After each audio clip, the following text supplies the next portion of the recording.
नमस्कार, मैं हूं संजीव श्रीवास्तव। आप देख रहे हैं 4 PM न्यूज नेटवर्क। मित्रों, रक्षा मंत्री राजनाथ सिंह द्वारा देश के पहले प्रधानमंत्री पंडित जवाहरलाल नेहरू को लेकर दिया गया एक बयान विवाद का विषय बन गया है। रक्षा मंत्री ने नेहरू को बाबरी मस्जिद से जोड़ते हुए एक बयान दिया है और बयान के बाद अब आरोप प्रत्यारोप का सिलसिला आरंभ हो गया है और जो विपक्ष है, तीखी आपत्तियां उसकी ओर से आई हैं और खासकर कांग्रेस खेमा है, उसने इस पूरा जो बयान है, उसे लेकर अफसोस भी जताया है और ये कहा जा रहा है विपक्ष की ओर से कि राजनाथ सिंह जी से ऐसी उम्मीद नहीं थी। अभी जो 150वीं जयंती सरदार वल्लभ भाई पटेल जी की थी, उस मौके पर यह बयान आया है और उस बयान के बाद जैसे मैंने कहा कि अब जो आपत्तियां आई हैं, विपक्ष जिस तरीके से प्रतिक्रियाएं दे रहा है, उससे कहीं ना कहीं एक विवाद की स्थिति है। तो ये जो पूरा मसला है, मामला है, इसी सबको समझने के लिए, बूझने के लिए, बातचीत करने के लिए, क्योंकि राजनाथ सिंह ने यह भी कहा है कि जो असली धर्मनिरपेक्ष कोई है, तो वो भारतीय जनता पार्टी है। उनका ये कहना भी जो है, ऐसे लोग, प्रोग्रेसिव लोग हैं, किसी के गले उतर नहीं रहा। तो कुल मिलाकर इस मसले को, इस मामले को समझने के लिए चलेंगे, जो हम देश की बात करते हैं, प्रोफेसर अभय दुबे साहब के पास। सबसे पहले प्रोफेसर अभय दुबे साहब को जोड़ना चाहूंगा, जोड़ता हूं उनको। जुड़ गए हमसे प्रोफेसर, बहुत स्वागत करूंगा अभय सर। और जी, जी। शुरुआत यही, राजनाथ सिंह जो कह रहे हैं बाबरी मस्जिद को लेकर, आपने सुना होगा, उन्होंने सरदार पटेल का जिक्र करते हुए सोमनाथ मंदिर भी लाए और साथ में उन्होंने कहा है कि नेहरू जो है बाबरी मस्जिद की मरम्मत सरकारी व्यय से करना चाहते थे। कैसे देखें, कैसे लें, क्या आप कहिएगा सब पर? देखिए, जहाँ तक मुझे याद पड़ता है, बाबरी मस्जिद राम जन्मभूमि आंदोलन 90 के दशक में शुरू हुआ था और तब से अब तक कितने दिन हो गए? 35 वर्ष हो चुके हैं उस आंदोलन को शुरू किए हुए। राजनाथ सिंह जी ने ये जो जानकारी दी है, देश का जो ज्ञानवर्धन किया है, इस तथ्य को अभी तक वो कहाँ छुपाए हुए थे? आपको याद होगा, उन दिनों हम लोग पत्रकार वो देख रहे थे कि सारे देश में किस तरीके से धर्म के आधार पर ध्रुवीकरण किया जा रहा है। लाल कृष्ण आडवाणी ने सारे देश की एक राम मंदिर यात्रा, राम रथ यात्रा की थी। उस रथ यात्रा में लाल कृष्ण आडवाणी ने भी कभी ये जानकारी नहीं दी। जो वहां पर साध्वी रितंबरा थी, उमा भारती थी, ये लोग बड़े बड़े आग उगलते हुए भाषण दिया करती थी, उन दोनों प्रवचन दिया करती थी। मैंने तो उनके प्रवचनों की एक समाजशास्त्रीय व्याख्या भी एक बार की थी। उन्होंने भी कभी ये जानकारी देश को नहीं दी है। जो बजरंग दल वाले थे, विनय कटियार, उधर जो अयोध्या में जो लोग थे, उन सब लोगों ने भी कभी, चाहे वो महंत नृत्य गोपाल दास हों, कोई भी हो, मत कभी भी देश को ये जानकारी कहाँ छुपाए हुए थे अभी तक वो? इसका सीधा मतलब यह है कि ये एक गढ़ी हुई जानकारी है। अब समस्या क्या है कि रक्षा मंत्री ने जो जानकारी दी है, ये जानकारी देने का जो यत्न किया है, उसकी जांच करने का हम लोगों के पास और कोई साधन नहीं है। क्योंकि जो मीडिया है, मीडिया तो इस प्रकार की कोई जहमत उठाएगा नहीं, मीडिया तो उनसे कोई सवाल पूछेगा नहीं उनसे। तो ये पूरी तरीके से पहली नजर में सफेद झूठ है और एक मनगढ़ंत जानकारी है। जहां तक सोमनाथ मंदिर का सवाल है, सोमनाथ मंदिर का विवाद पूरा रिकॉर्ड में लिखा हुआ है। इसमें भी किसी किस्म के भ्रम की कोई गुंजाइश नहीं है कि कौन क्या चाहता था और किसने क्या किया। जवाहरलाल नेहरू जिस प्रकार के जवाहरलाल नेहरू चाहते थे कि राज्य की संस्था का कभी भी किसी भी धर्म के मामलों में हस्तक्षेप न हो।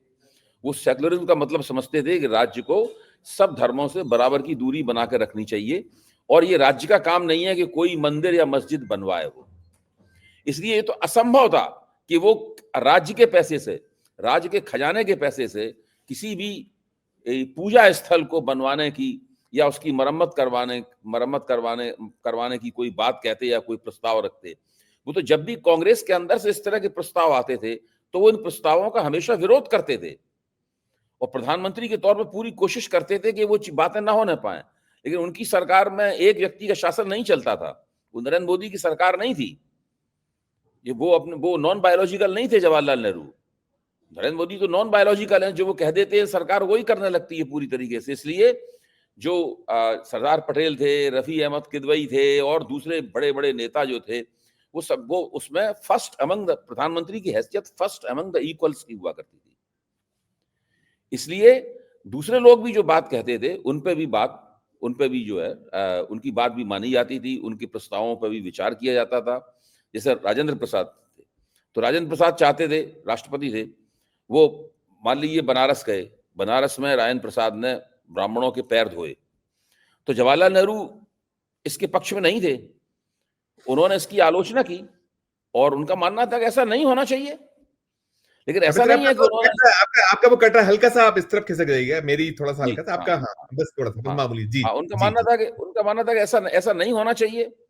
वो जिस पद पे हैं, उस पद पे इस तरह का आचरण नहीं करना चाहिए। लेकिन ये हुआ, इसका मतलब ये नहीं है कि जवाहरलाल नेहरू के राजेंद्र बाबू से संबंध खराब हो गए, इस तरह की ऐसा कुछ भी नहीं हुआ। तो वो बिल्कुल अलग किस्म का ज़माना था, अलग तरह से पूरी राजनीति चलती थी, नेताओं के संबंध अलग तरह के थे, सब लोग राष्ट्र निर्माण की प्रक्रिया में लगे हुए थे। छोटी-मोटी बातों पे जो मतभेद होते थे, वो उनके आपसी संबंधों के और जो गवर्नेंस वो दे रहे थे और देश का नया राष्ट्र बना रहे थे, उसके आड़े नहीं आते थे। ये आज के नेता जिस प्रकार की क्षुद्र राजनीति करते हैं, वो ना उस ज़माने को समझ सकते हैं, ना उन नेताओं के बराबर पढ़े-लिखे हैं, ना उतने समझदार हैं, ना उतनी हैसियत है, ना इन लोगों के आपसी संबंध इस तरीके के हैं, ना इन लोगों के पास वैसी कोई दूरंदेशी है। तो ये लोग तो जब उस ज़माने के नेताओं के ऊपर टीका-टिप्पणी करते हैं, तो उसको देख के केवल हँसी आती है और अफ़सोस होता है और इसके अलावा और कुछ भी नहीं होता। बिल्कुल। नहीं, उन्होंने ये भी देखिए, ये तो कहा ही, इसको उकेरा और तमाम नेहरू जी की आलोचना की, साथ में उन्होंने कहा कि सोमनाथ जो मंदिर था, जब उसका पुनर्निर्माण हुआ तो एक बाकायदा ट्रस्ट की स्थापना की गई। उस ट्रस्ट में सरकार से एक पैसा नहीं लिया गया और ऐसे ही राम मंदिर का निर्माण हमने जो है सब बिना सरकारी पैसे के किया और यही असली सेक्युलरिज्म है, ये कहना। क्या देखिए, कहिएगा ये ये जो स्टडी? असली सेकुलरिज़्म वो हमेशा ही जो हिंदुत्ववादी हैं, वो हमेशा कहते हैं कि जो हिंदू स्वाभाविक रूप से सेकुलर होता है, वो पैदाइशी सेकुलर होता है। बाकी सब लोग सेकुलर नहीं हो सकते क्योंकि वो एक किताब को मानते हैं, अहले किताब होते हैं, वो समय इस प्रकार के तर्क बहुत पुराने हैं और हम लोग इन तर्कों को सुनते आए हैं। इस बात को छोड़ दीजिए कौन असली सेकुलर है, कौन असली सेकुलर नहीं है। ये तो समझ में आ गया है कि कौन असली कम से कम सेकुलरिज्म की एक परिभाषा के ऊपर सब में मतैक्य है कि एक व्यक्ति जो अपने आप को सेकुलर कहता है, वो किसी दूसरे धर्म को हेय दृष्टि से नहीं देख सकता। गांधी जी का हमेशा मानना था कि जो व्यक्ति दूसरे सारे धर्मों का स्वागत करना चाहिए और सारे धर्मों की जो बुनियादी श्रेष्ठता है, उस श्रेष्ठता में यकीन करना चाहिए। कोई धर्म किसी दूसरे धर्म से महान नहीं होता, ऐसा गांधी जी बार-बार कहते थे। यहाँ तक कि जब स्वामी दयानंद सरस्वती का लिखा हुआ जो ग्रंथ है, बहुत ही उनके उनके धर्म आर्य समाज का प्रमुख ग्रंथ है, सत्यार्थ प्रकाश, तो गांधी जी ने सत्यार्थ प्रकाश पढ़ने के लिए मंगवाया। उन्होंने 2 प्रतियां सत्यार्थ प्रकाश की मंगवाई। एक प्रति में वो पढ़ते जाते थे और जहां कोई समस्या, दूसरी प्रति में वो निशान लगाते जाते थे और उसमें अपनी टिप्पणियां लिखते जाते थे। उस पूरे सत्यार्थ प्रकाश को पढ़ने के बाद तो उन्हें गांधी जी ने बड़े अफसोस करते हुए वक्तव्य दिया कि मैं स्वामी दयानंद सरस्वती का बड़ा सम्मान करता हूं, इतनी महान हस्ती इतना खराब ग्रंथ लिखेगी, ये मुझे कभी अंदाजा नहीं था। क्योंकि दयानंद सरस्वती ने उसमें क्या किया धर्म में? उन्होंने वैदिक धर्म के मुकाबले बाकी सारे पूजा पद्धतियों को, सारे धर्मों को हेय दिखाया है, तुच्छ दिखाया है।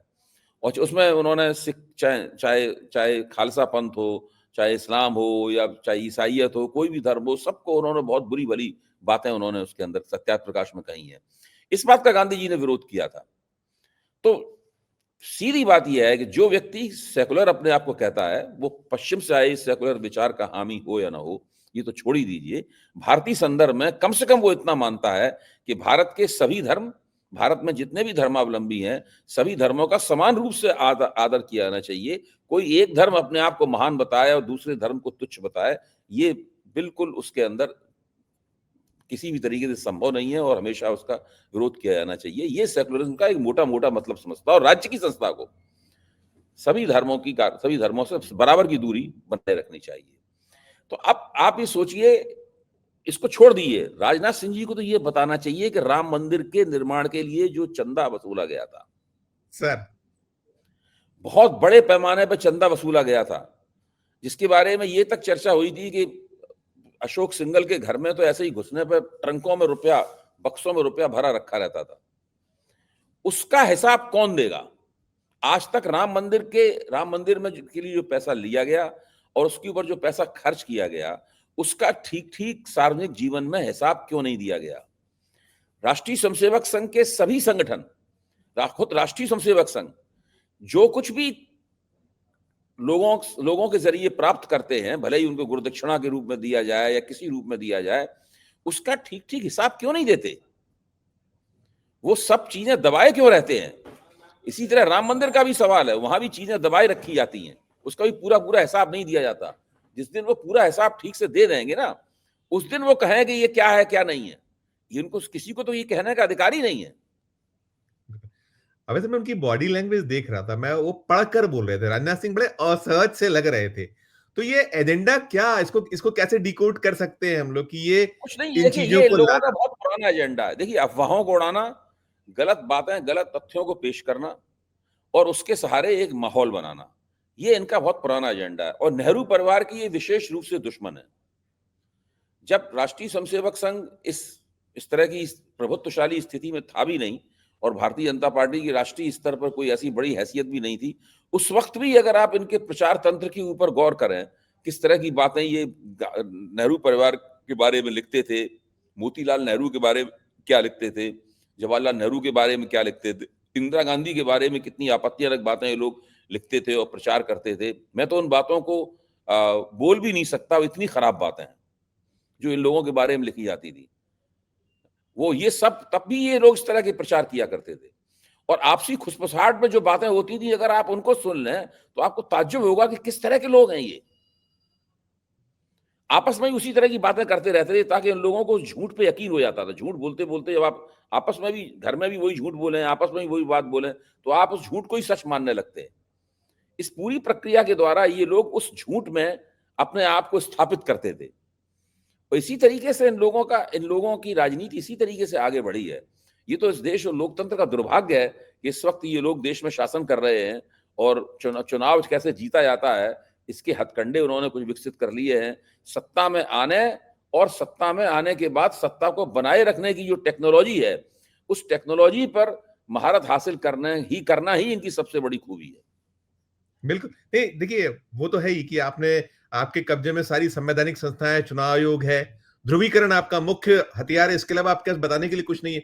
तो जो जी। 27 है, देखिए अगले जो 26 है, 26 में तो अभी बंगाल में बहुत हाथ पैर मारने पड़े।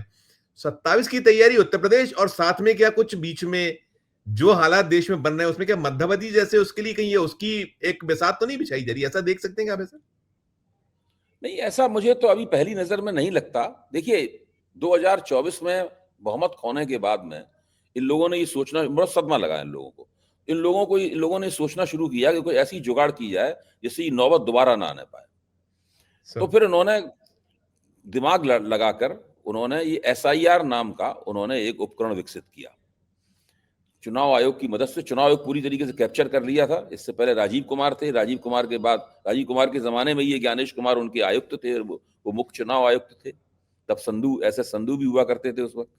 इन लोगों ने मिलकर और सरकार ने मिलकर, भाजपा के रणनीतिकारों ने मिलकर ये एसआईआर बनाया है। इस एसआईआर के ज़रिए ये सुनिश्चित कर रहे हैं कि हर राज्य में जहाँ ये चुनाव हारते रहे हैं, वहाँ पर योजनापूर्वक उन सीटों के ऊपर जहां इन्हें कम वोट मिलते हैं, किस तरीके से अपने विरोधियों के वोट काटने और वोट काटने से वोटर लिस्ट में जो स्पेस पैदा होता है, उस स्पेस का फायदा उठाते हुए उसमें कुछ फर्जी वोट वो अपनी तरफ से उसमें डाल लें या अपने वोटों को डाल लें। फिर जैसे राहुल गांधी ने अपनी तीसरी प्रेस कॉन्फ्रेंस में और दूसरी प्रेस कॉन्फ्रेंस में प्रमाण देकर दिखाया था कि इनके वोटरों की एक टीम है जो कि सारे देश में वोट करती हुई घूमती है। अब इन चीजों को कैसे पकड़ा जाए, इनकी काट कैसे की जाए, एसआईआर में जहां ये तिकड़म सभी कर रहे हैं वहां कैसे की जाए, ये सब एक बहुत बड़ी चुनौती है। ममता बनर्जी चूंकि मजबूत शासक हैं और 15 साल से बंगाल की राजनीति पर हावी हैं और वो जानती हैं कि अपने अपने राजनीतिक हित में मशीनरी का कैसे इस्तेमाल किया जाता है, तो उन्होंने वहां पर बूथ लेवल ऑफिसर यानी बीएलओ का जो पहलू है, उस बीएलओ के पहलू को पूरी तरीके से कंट्रोल कर लिया है ममता बनर्जी ने। इससे भारतीय जनता पार्टी बड़ी चिंतित है। सारे देश में विपक्ष भाजपा पे आरोप लगा रहा है कि वो ऐसा कर रहा है, लेकिन बंगाल में भाजपा आरोप लगा रही है कि ममता बनर्जी ने बीएलओ को जी नियंत्रित करके पूरी एसआईआर को अपने पक्ष में झुका लिया है। सर। उनके वहां के नेता ने एक वक्तव्य दिया है। जी इससे ये भी जी लगता है कि एसआईआर एक इस तरह का उपकरण है कि जिसके पास सत्ता होगी, दरअसल वो उसके पक्ष में ही काम करेगा। क्योंकि भारतीय जनता पार्टी की देश में ज्यादातर जगहों पर सत्ता है, इसलिए वो उसी तरफ पूरा पूरा पूरा पूरा झुकाव उस तरफ है। तो इस उपकरण का वो कैसे इस्तेमाल करेंगे चुनाव में, ये एक देखने वाली बात है, जो धीरे धीरे करके उसकी परतें खुल रही हैं। तो मुझे नहीं लगता कि इन लोगों को, हो सकता है बंगाल में ये लोग कामयाब ना हो पाए, हो सकता है तमिलनाडु में कामयाब ना हो पाए, लेकिन दूसरी जहां पे उनकी सरकारें हैं, वहां उनको कामयाब होने से कैसे रोका जाए, इस चुनौती का विपक्ष को सामना करना पड़ेगा। अगर विपक्ष ने इस चुनौती का सामना नहीं किया तो समझ लीजिए उसके हाथ से बाजी गई। बिल्कुल। मैं 2-3 सवाल में खत्म करूँ, छोटे-छोटे सवाल। एक तो मैं सवाल ये करना चाहूँगा, देखिए हम तीसरा दिन था आज संसद का। हमने देखा था कि कल उन्होंने कान घुमा के पकड़ा कि वो चुनाव सुधार के नाम पर चर्चा को 9 तारीख को तैयार है। और इसके अलावा आज उन्होंने वो जो संचार साथी ऐप, उसे लेकर सिंधिया का एक बयान था। उन्होंने ये कहा कि नहीं, अब मैंडेटरी होगा जिसको करना है। लेकिन क्या इनकी जो जो फितरत रही है, ये और जासूसी से मतलब जोड़ा गया मैंडेटरी उन्होंने नहीं कहा। होगा? नहीं, क्या जी, मैंडेटरी नहीं होगा कि मैंडेटरी होगा? नहीं होगा, नहीं होगा कि आपको ज़रूरी नहीं है मैंडेटरी आप नहीं कर। होगा। अब आज अच्छा, ये अगर किया ना अगर अनाउंस। अगर संचार मंत्री ये कहना चाहते हैं कि ये एक भ्रम है, गलतफहमी है कि वो मैंडेटरी होगा, उसको अनइंस्टॉल नहीं किया जा सकता और हर व्यक्ति चाहे ना चाहे वो उसके फोन में एक्टिवेट रहेगा ही, तो उस तरह का उन्हें आदेश जारी करना चाहिए ना। भाई उन्होंने, हाँ, मेरा कहना ये है कि उन्होंने, मैंने वो पूरा आदेश पढ़ा है, मेरे पास उस जी हाँ, आदेश की प्रति भी है। जो उन्होंने फोन कंपनियों को आदेश दिया है, 2 पन्ने का जो आदेश है, कोई भी उसको पढ़ ले, उसमें साफ लिखा हुआ है कि अगर किसी ने इसको हटाने की कोशिश की तो उसके खिलाफ कानूनी कार्रवाई की जाएगी। तो उसको, सेवन उन्हें बी उस शायद, आदेश को, 7 बी जो है एक हाँ, उसमें उन्हें उस क्लॉज है। आदेश को बदलना चाहिए ना। केवल वहां मुंह जबानी बात क्यों कर रहे हैं? ये अभी मुंह जबानी बात कर रहे हैं और वो धमकी लोगों के ऊपर है ही, कंपनियों के ऊपर। कंपनियां भी अजीब कंपनियां कह रही हैं कि पब्लिक को बताने के लिए, तो ये कह रहे हैं और हमको ये आदेश दे रखा है। या तो कंपनियां खुद कहें कि भाई ये आदेश सरकार ने वापस ले लिया है और एक नया आदेश दिया है, जिस आदेश में ऑब्लिगेटरी या मैंडेटरी नहीं है, मतलब वो, तो वो इन्हें करना चाहिए। उसके बाद ये बात कहें। हम बिना, जब तक ये आदेश नए जारी नहीं कर देते, हमें इनकी बात पे यकीन नहीं है। अबे सर, एक और चीज हुई कि डॉलर जो है 90 पार कर गया है। मोदी जी कहा करते थे कि भाई डॉलर गिरना यानी प्रधानमंत्री की साख का गिरना, प्रधानमंत्री का गिर जाना। तो इसको, इस पे क्या आप जो है खामोश है, देखिए, मौन इसमें है? ये तो बहुत बड़ा स्कैंडल है। देखिए, ये तो इस सरकार का बहुत बड़ा स्कैंडल है। जब ये लोग विपक्ष में थे, तब ये रुपए की कीमत गिरने को इन लोगों ने बहुत हंगामा किया। हम सब लोगों ने वो नज़ारे भी देखे हैं पूरे के पूरे। अच्छा, अब ये अपनी तरफ से एक कुछ अपने सरकारी अर्थशास्त्रियों द्वारा ये दलील दिलवा रहे हैं कि ये रुपए की कीमत डॉलर के मुकाबले गिरना भारतीय अर्थव्यवस्था के लिए नुकसानदेह नहीं है, बल्कि फायदेमंद है। और कई जगह इस तरह के संपादकीय भी लिखे जा रहे हैं। लिखे जा तो रहे ये बिल्कुल बेकार की बात है। देखिए, भारतीय अर्थव्यवस्था न केवल जमीन पर कमजोर है, बल्कि जो इस दुनिया में करेंसी बास्केट है, करेंसी बास्केट में भी भारतीय मुद्रा बहुत ज्यादा कमजोर हो गई है। और इसका प्रमाण आप खुद ही बता रहे हैं कि 90 के पार कर गया है डॉलर। तो ये बहुत बुरी हालत है। अब पाउंड के मुकाबले कितनी बुरी हालत है रुपए की, यूरो के मुकाबले रुपए की कितनी बुरी हालत है, हम सब इस बात को जानते हैं। चूंकि इस सवाल को विपक्ष उठाता है, इनका थोड़ा इस सवाल के ऊपर मजाक भी उड़ाया जाता है, इसलिए ये गड़े गड़ाए बेकार के तर्क दे रहे हैं। इन्हें भारतीय अर्थव्यवस्था की हालत सुधारनी चाहिए। ये चारों तरफ गुलाबी तस्वीर बनाए रहते हैं और इनकी पूरी कोशिश होती है कि किसी भी तरीके से इनकी जो कमियां जो हैं वो सामने ना आ पाए। और चूंकि सबसे बड़ी मीडिया इनसे कोई जवाब तलब नहीं करता, जो जो कहते हैं वो बात अनचैलेंज चली जाती है। विपक्ष कहता रहता है, मीडिया कभी उसको कभी सपोर्ट नहीं करता, कभी उसका समर्थन नहीं करता, विपक्ष के साथ खड़ा नहीं होता। अगर 10 साल पहले का मीडिया होता तो इन लोगों की खाल खींच दी जाती और ये अभी सार्वजनिक जीवन में उनके कपड़े उतार दिए जाते, सार्वजनिक जीवन में नंगे खड़े होते, लोग जवाब न दे पा रहे होते किसी बात का। बिल्कुल। अब सर, आईएमएफ ने तो सारा इनको एक्सपोज किया, पिछले साल भी किया था, इस बार पुनः किया, सारा कुछ खोल के दे दिया। 8.4 पिछली कहां बार है, क्या है? एक्सपोज किया था, उस खबर को इन लोगों ने दब्बा दिया था। पिछली बार भी इन्हें, इनके आंकड़ों पे इन्हें सी ग्रेड मिला था। इस खबर को उन्होंने चालाकी से दब्बा दिया। इस बार हिंदू ने बहुत छाप दी खबर ठीक से, तो सबके हाथ में खबर आ, सबको पक गई और उसकी अब चर्चा है उसकी। तो उस खबर ने तो पूरा जो जीडीपी के इनके आंकड़े हैं, उन आंकड़ों की पोल खोल दी है। बिल्कुल। मैं अंतिम सवाल करूंगा अभय सर, ये जो सारा चल रहा है कि चाहे राजनाथ सिंह कुछ बात करें या अलग अलग तरीके से, आप जितने मंचों पर जहां आपको जो मूल विषयों पर जवाब देना है, तो वो नहीं दे पा रहे। ये पूरा खेल हेडलाइन मैनेजमेंट का कि आप कैसे तो भी कुछ कुछ करिए और हेडलाइन को चेंज कराते रहिए, बस खेल यही चलता करते हैं ये, इनका काम ही है। ये बेसिकली मुख्य तौर पर राजनीतिक प्रबंधकों की पार्टी है। चूंकि इनके पास सत्ता है, इसलिए इनका प्रबंधन बहुत प्रभावी लगता है। जहां पे इनके पास सत्ता नहीं होती, वहां इनका प्रबंधन बहुत कमजोर हो जाता है। आप देखिए, जहां सत्ता नहीं होती, वहां पे लगता है कि इतना इतना इतना बन नहीं पा रहा है यहाँ पे इनका मामला।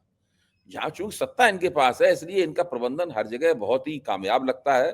हर राजनीतिक प्रबंधकों की पार्टी है ये। डिस्कोर्स मैनेजमेंट कैसे किया जाए और सुर्खियों का प्रबंधन कैसे किया जाए, हवा कैसे बनाई जाए, इस काम में माहिर हैं। किसी भी खबर में कौन सा स्पिन दिया जाए, कैसे झूठ बोला जाए, किस तरह ऐसे तथ्यों को पेश किया जाए जिन तथ्यों की कोई जांच नहीं हो सकती, कोई तस्दीक नहीं हो सकती, बस ये सब कह के ये लोग निकल जाते हैं। सवाल इनसे कोई पूछा नहीं जाता। इसीलिए ये सब इनका इस तरीके से लगातार चल रहा है। बहुत बहुत शुक्रिया करूंगा मैं, बहुत धन्यवाद, बहुत आभार सर, शुक्रिया। तो मित्रों, आप सुन रहे थे अभय दुबे साहब को। अभय दुबे साहब ने स्पष्ट किया, भाई राजनाथ सिंह जो बातें कर रहे हैं, नेहरू की जगह उन्हें बात ये करना चाहिए जो कहीं है इतिहास में कभी नहीं समाहित था, और उन्होंने ये साफ कर दिया कि क्यों नहीं कहा गया जब राम मंदिर का पूरा आंदोलन था, किसी के मुख से नहीं निकला। आज ये सारी चीजें उठाना हेडलाइन मैनेजमेंट का भी हिस्सा है, और हेडलाइन मैनेजमेंट के साथ साथ देश का ध्यान बांटा जाए, देश को कहीं अलग दिशा में, लेकिन अब ये सब चलने वाला नहीं है। ये भी स्पष्ट तौर पर निकलता है। जनता समझ रही, जनता जान रही। रोज जो सबसे बड़ी बात अभय सर ने कही कि आप वो जो राम मंदिर चंदा है उसका हिसाब दिलाइए, तो फिर देश मानेगा कि हाँ, वास्तव में आप असली सेक्युलर हैं, आप वास्तव में जो है चीजों में विश्वास होती है और आप गलत चीजें नहीं करते। कई सारी चीजें हैं जो निकल गई। बहुत बहुत शुक्रिया करूंगा आपका चर्चा को सुनने के लिए, और आग्रह करूंगा कि इस पूरी चर्चा को सुनने के बाद आपकी अपनी क्या राय है इस वीडियो के कमेंट बॉक्स में प्रकट कीजिएगा। और चर्चा अच्छी लगी तो चैनल को लाइक कीजिएगा, सब्सक्राइब कीजिएगा, ज्वाइन का बटन दबाइएगा तो हमारी हौसला अफजाई होगी। प्यार और इस्तेमाल रखिए, देखते रहिए 4 PM न्यूज नेटवर्क। धन्यवाद, नमस्कार।